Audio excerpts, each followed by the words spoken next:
जो भरा नहीं भावों से बहती जिसमें रसधार नहीं, जो भरा नहीं है भावों से बहती जिसमें रसधार नहीं, वह हृदय नहीं पत्थर है जिसमें स्वदेश का प्यार नहीं, वह हृदय नहीं है पत्थर है जिसमें स्वदेश का प्यार नहीं।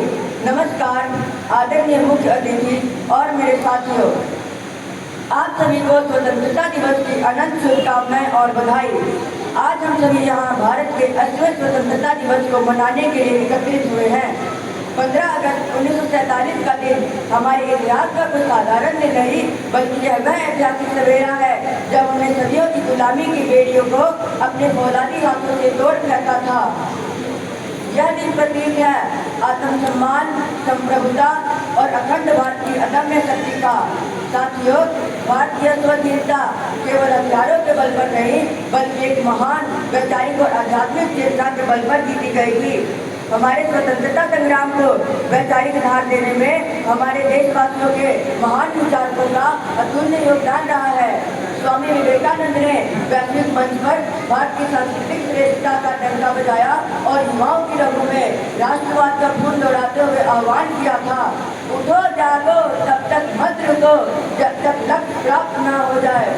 उनके इस अध्यात्म और राष्ट्रवाद ने सोए हुए भारत को झकझोर कर जगा दिया। इसी वैचारिक क्रांति को आगे बढ़ाते हुए महर्षि अरविंदो घोष ने पूर्ण स्वराज्य की नींव रखी।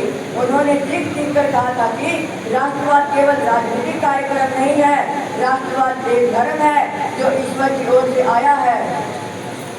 उन्होंने देशवासियों को यह भी सिखाया था कि भारत भूमि का एक एक अंगर हमारे लिए साक्षात भारत माता का स्वरूप है। इन महान विचारकों के विचारों की आग जब स्वतंत्रता सेनानियों तक लगती थी तो राष्ट्र कवि मैथिली शरण गुप्त की यह अमर पंक्तियां देशवासियों के जबान पर अंगारे बनकर उठती थी।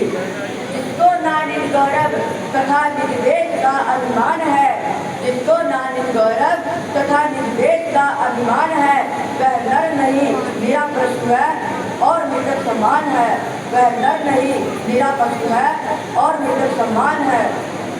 साथियों, भारत की इस स्वतंत्रता को पाने के लिए हमारे महापुरुषों ने अपने खून की आंखें खून तक बहा दी। हमें याद करना होगा 1857 के महासमर को, जहां मंगल पांडे की एक चिंगारी ने क्रांति की दावानल फूंक दी, वहीं दूसरी तरफ झांसी की रानी लक्ष्मीबाई ने दुश्मनों की छाती पर चढ़कर उतार भरी थी। हमें याद करना होगा उस 23 साल के भगत सिंह को, जिसने सुखदेव और राजगुरु के साथ मिलकर इनकलाब जिंदाबाद का नारा दिया और लड़ते लड़ते फांसी के फंदे को चूम लिया था। हमें याद करना होगा चंद्रशेखर आजाद को, जिन्होंने कसम खाई थी कि दुश्मन की गोली हमारा सीना छलनी नहीं कर सकती, हम आजाद थे, आजाद है और आजाद रहेंगे। जहां एक तरफ महात्मा गांधी की सत्य और अहिंसा की नीति ने अंग्रेजों की हुकूमत की नींव हिला दी, वहीं दूसरी तरफ नेताजी सुभाष चंद्र बोस ने तुम मुझे भूल दो मैं तुम्हें आजादी दूंगा का नारा देकर आजाद हिंद फौज खड़ी कर दी।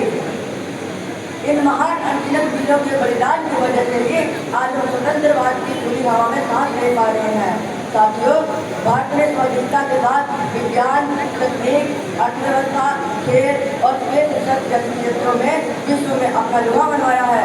यहाँ तक कि